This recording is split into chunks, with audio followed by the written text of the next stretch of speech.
basically the words of the hymn that Obed sang. That's the sermon today. That's what our texts are all pointing us towards. Jesus stands up in the temple and he says, today. Today this is fulfilled. He doesn't say next week. He doesn't say when we get it all right. He doesn't say someday. He doesn't say in a little while. He declares that all the fulfillment of the prophets is fulfilled right now, today. And then he goes on to live that in his ministry. Do we think this way? Do we think of it as today? We live in such a future world. Someday, when you get it all together, when I lose 50 pounds, when I retire, when I make my first million, when we live our life with someday, waiting as if God's promises are not fulfilled. And Jesus stands up and says, today. And in Paul's letter, that beautiful love chapter, he says, love is. He doesn't say it will be. He doesn't say, if, under these conditions, this will happen. He declares love is present tense, not future tense. We are called into this life of Jesus' promises fulfilled, being fulfilled, and we enter into ministry with Jesus. We're called to live in this mystery because it is all mystery. We do not know for sure what will happen. How many times have you gone to something expecting one thing only to experience something else? Maybe you went thinking, I'm going to have the greatest worship experience, only to walk away and not having the greatest worship experience. But that afternoon you sat down to coffee with someone and you said, God is surely present. How many times has someone called you, and asked you to help them? And you thought, I'm not equipped. I don't know what to say. I don't have the skills.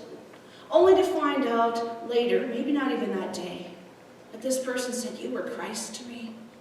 I would have never made it through that without your presence.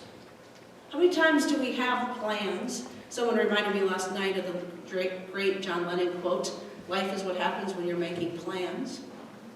We know this is true. And Jesus says, enter into this.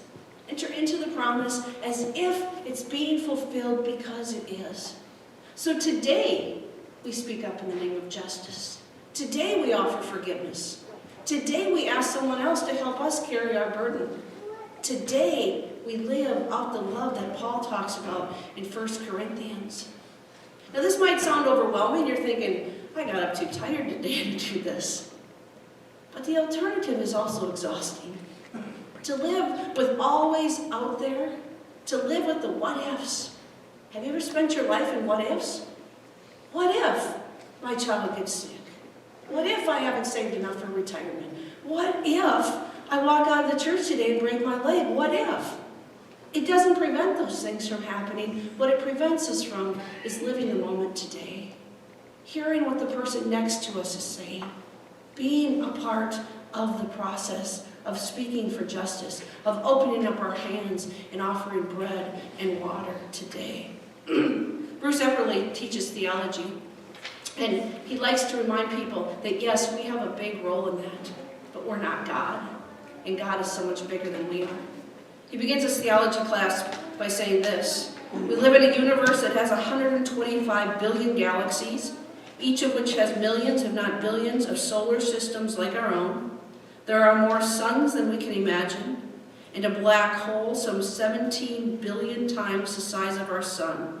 We can't claim to know much about God in such a marvelous and wonderful universe, and frankly, that's good news.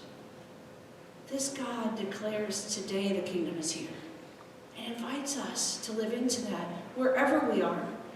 Whatever illness we're dealing with, whatever fears we're trying to overcome, whatever grief we're caught in, it's today, not when we get through those things, but today is when we need the promises. Today is when we need the support. Augustine once stated that if you think you know God, it isn't God. If you think you know God, it isn't God. That maybe there's more mystery than most of us are comfortable. Those of us who like to gain knowledge, those of us who like to have a clear and set plan, those of us who like closure, that there is so much more about this God than we can imagine. And we have story after story that shows that today we did experience God's presence. That today someone was Christ to us. That today I was able to honestly say, I am a child of God, and to actually believe it. So we're called to live this life of trust and mystery and action. And it's pretty countercultural, because so much of life is out there. When I go to kindergarten, when I graduate, when the list goes on and on and on, forgetting that today is the only moment we have. And we today offer to live out justice and peace in our community and in the world. Wayne Muller tells a story. After breakfast with his wife, the poet E. E. Cummings went to the study to work on his poems for the morning. At noon, when his wife called him to lunch, he came in smiling. She asked, "How did your morning go?" He smiled again. "Splendid, just splendid." "What did you do?" "Well, when I left you after breakfast, I took a comma out, and just now I put it back in." Our ministry is much like that. We are living in the moment. We are responding to the needs right now. And commas are important. You've seen all those things where if you take the comma out, it means something completely different. So is that cup of cold water. So is that word of forgiveness. So is that smiling at someone who's maybe angry at you. So is writing that letter. So is signing that petition. So is speaking up for the marginalized. So is giving that gift, and you have no idea what end it will have. Some of you may recall the story out of Minnesota in 2013. A DQ, Dairy Queen manager, was 19 years old, and one of their frequent customers came in who was blind. And when he pulled out his wallet, a $20 bill slipped out of his pocket and fell on the floor. And the lady behind him picked it up and put it in her pocket. So when she got up to the counter, the manager said, "I really need you to return that $20 bill to my friend." She said, "What are you talking about?" He said, "I saw the money fall out of his pocket and you put it in yours." "No, I just picked up the money I had dropped." And then she got very angry. And he stayed calm and he said, "I will not serve you until you return that stolen property." And she started swearing and calling him names and making a scene. And he said, "If you cannot return stolen money, then I need you to leave." She eventually left. The other customers were quite impressed with his maturity. But then he did the most unbelievable thing. He took $20 out of his wallet, took it over to the man, and said, "On behalf of Dairy Queen, we'd like to return the $20 that you lost." Loving people is hard.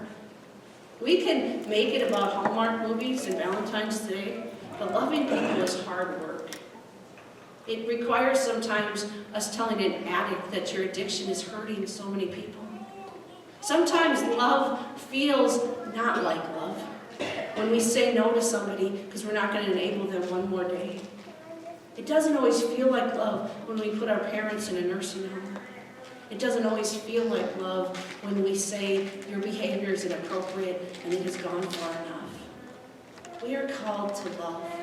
Love is patient, love is kind. This is not fairy tale.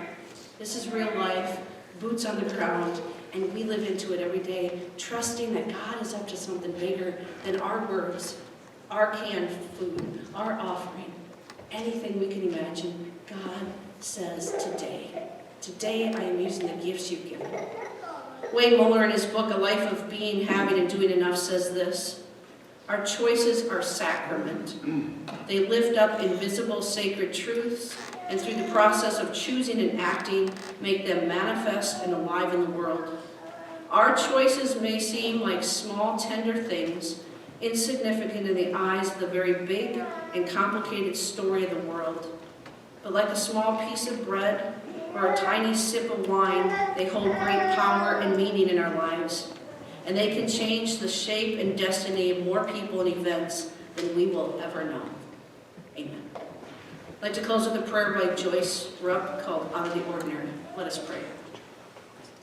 Come, Holy Spirit, help me to replace the busyness in my life with a simpler lifestyle, so I will focus on the deeper things in life and allow time for others. Nourish my yearnings to understand and to appreciate myself. Keep me from being too self-oriented and unmindful of others' needs. Fill me with trust in your consoling presence. Calm me when I'm anxious and troubled about many things. Help me to have the courage to empty myself of everything that does not contribute to the transformation of the world. Continue to create a deep hunger for you within me. Feed me with the finest wheat of your joy, peace, and love. Often replenish my weary spirit with an enthusiasm and energy that comes from surrendering my life to you. Be my wisdom as I search for meaning in a world fraught with pain, suffering, hostility, and division.